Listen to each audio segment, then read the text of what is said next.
গত ভিডিওতে আমরা স্বৈরাচার হাসিনা সরকারের অর্থ লোপাটের প্রথম পর্ব নিয়ে বিস্তারিত জেনেছি, যার টাইমলাইন ছিল 2009 থেকে 2015 সাল পর্যন্ত।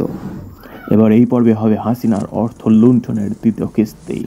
2016 থেকে 2024-এর মধ্যে যে দুর্নীতির যে লুটপাটের কার্যকলাপ সৃষ্টি হয়েছিল শেখ হাসিনার অধীনে। সিনেমাতে আমরা ব্যাংকের ভোল্ট থেকে অর্থ চুরির দৃশ্য সবাই দেখেছি, যেটা সিনেমাতে সম্ভব বলে এতদিন আমরা জেনে এসেছি। তবে এমন ঘটনা বাস্তবেও ঘটেছিল। 2016 সালে বাংলাদেশের কেন্দ্রীয় ব্যাংক থেকে বাংলাদেশের রিজার্ভের অর্থ চুরির মধ্য দিয়ে সিনেমা কায়দা কৌশল অবলম্বন করেই হ্যাকাররা বাংলাদেশ ব্যাংক থেকে $1 বিলিয়ন রিজার্ভ চুরি করার পরিকল্পনা করলেও শেষ পর্যন্ত $81 মিলিয়ন সেখান থেকে সরাতে পারে।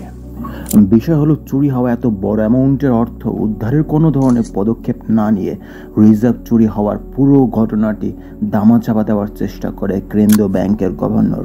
সে ইউএসের একটি আইটি ফার্মকে হায়ার করে বিষয়টি তদন্ত করার জন্য, ও তাদের নির্দেশে বাংলাদেশ ব্যাংক ফিলিপাইনের একটি কোর্টে কেস ফাইল করে, এবং তখনই বিশ্ব মিডিয়াতে বাংলাদেশের রিজার্ভ চুরির ঘটনাটি উন্মোচিত হয়। বাংলাদেশের মিডিয়া শেখ হাসিনাকে এই বিষয়টি নিয়ে প্রশ্ন করলে সে জবাবে এটি অপপ্রচার বলে চালিয়ে দেয়। কেন্দ্রীয় ব্যাংকের ব্যর্থতা ঢাকতে কিছু লোক দেখানো মামলা দিলেও তাদের শাস্তি বিধানে নিশ্চিত না করে শেখ হাসিনা ভাবছিল কোন তরিকায় এই ঘটনা থেকে পার পাওয়া যায়। ধারণা করা হয় শেখ হাসিনার মদতপুষ্টের সাথে জড়িত বলে এতদিনেও জড়িতদের বিচার কার্যকর হয়নি। রিজার্ভ চুরির পর 2018 সালে আবারও অনিয়মের সাক্ষী হয় বাংলাদেশ ব্যাংক। এবার ভোল্টে রাখা স্বর্ণের হেরফের নিয়ে ছিল রুমাল হয়ে গেল একটা বেড়াল। সুকুমার রায়ের হযবরল সেই ভুতুড়ি কাণ্ড বাস্তবে ঘটেছে। খোদ বাংলাদেশ ব্যাংকে ছিল 3 কেজি 300 গ্রাম ওজনের সোনার চাকতি ও আংটি, যা পরবর্তীতে হয়ে যায় মিশ্র ও সংকর ধাতু। ছিল 22 ক্যারেটের সোনা, হয়ে গেছে 18 ক্যারেট। শুল্ক গোয়েন্দা তদন্ত অধিদপ্তর অনুসন্ধানের প্রতিবেদনে এই ভয়ঙ্কর অনিয়মের তথ্য উন্মোচিত হয়। বাংলাদেশ ব্যাংক কর্তৃপক্ষ দাবি করেছে শুল্ক গোয়েন্দা বিভাগের দেওয়া সোনা জমা রাখার সময় খাঁটি সোনা 40% ছিল, কিন্তু ইংরেজি বাংলা লেখার হেরফেরে ভুলবশত সেটা 80% লিখে নথিভুক্ত করা হয়। এটা ক্যারিক্যাল মিস্টেক। তবে ভুক্তভোগী প্রতিষ্ঠান বলে ভোল্টে সোনা রাখার পর সেটি পাল্টে ফেলা হয়েছে। জনগণের সম্পদ রক্ষায় বাংলাদেশ ব্যাংকের সামান্য গাফিলতি পেলে সে দায় সরকার এড়াতে পারে না। তবে বাংলাদেশ ব্যাংকের কর্মকর্তারা বলেছিল স্বর্ণ চুরি হয়নি, সেটা ছিল গোয়েন্দাদের ত্রুটি। তবে সন্দেহের তালিকা থেকে কেন্দ্রীয় ব্যাংকের বড় পর্যায়ের ব্যক্তিদের কথা বিশ্বাসযোগ্য না, কারণ এর আগে অর্থ আত্মসাতের খবর খোলাসা হয় এদের বিরুদ্ধে। জনগণ নিরাপত্তার জন্য বিশ্বাস করে ব্যাংকে, আর বাংলাদেশ ব্যাংকের মতো এমন জায়গায় কেলেঙ্কারি হয়, তাহলে জনগণের আস্থার জায়গাটা আসলে কোথায়? এমন কেলেঙ্কারির পরও জড়িতদের বিরুদ্ধে সরকার কিংবা ব্যাংক ছিল সম্পূর্ণ উদাসীন, ছিল না তদন্তের মাধ্যমে শাস্তি দেবার বলায়। ব্যাংকের জনগণের আস্থা ফিরিয়ে আনার পরিবর্তে ঘটনাটি ধামাচাপা দেবার আবারও চেষ্টা চালায় লুটাররা। একের পর এক আর্থিক প্রতিষ্ঠান লুট করা, অর্থ পাচার, অনিয়মে যখন আদালতের প্রাঙ্গণ পরিপূর্ণ, তখন অন্যদিকে আরেকটা লুটোরাজের আবির্ভাব হয়। নাম প্রশান্ত হালদার, যাকে ডাকা হয় পিকে হালদার নামে। 4টি আর্থিক প্রতিষ্ঠানকে ফজুর করে 3,500 কোটি টাকা লোপাট করে। নামে বেনামে অ্যাকাউন্ট খুলে অবৈধ সম্পদ অর্জন।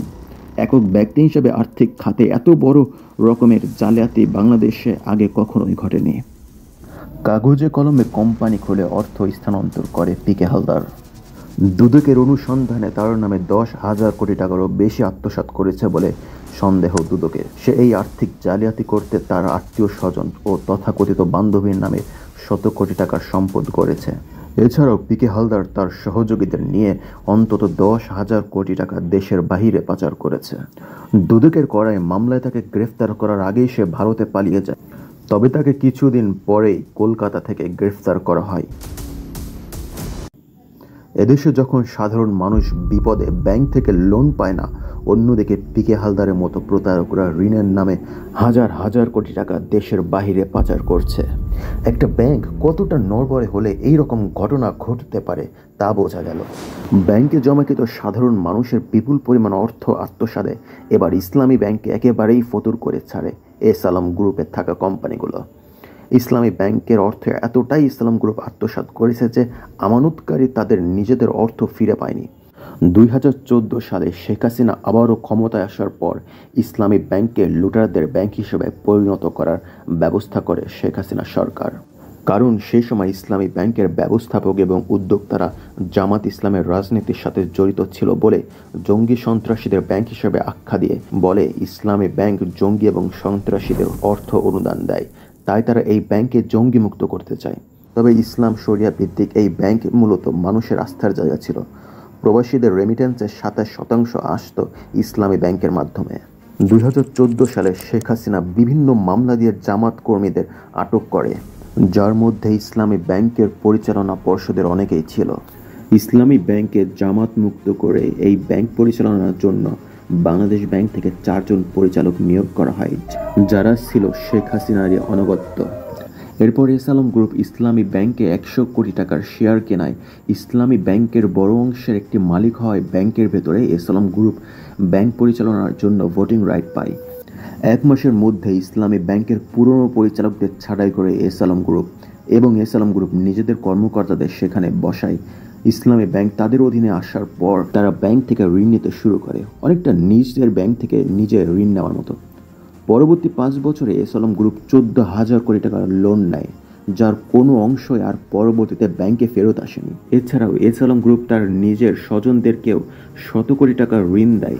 অফেরতযোগ্য জানা সত্ত্বেও একটি ব্যাংক কখনোই এত কোটি টাকার অপরিশোধিত ঋণ দিয়ে চলতে পারে না। ফলে যা হবার তাই হয়। গ্রাহকের টাকা লুটে এসালম গ্রুপই সম্পূর্ণ ইসলামী ব্যাংককেই ধ্বংস করে দেয়। এ পর্যন্ত এসেছিল শেখ হাসিনার আমলে লুটপাটের মহাযজ্ঞ, যার মধ্য দিয়ে দেশের অর্থনীতি, ব্যাংকিং সেক্টর একেবারে ধূলিসাৎ হয়ে যায়।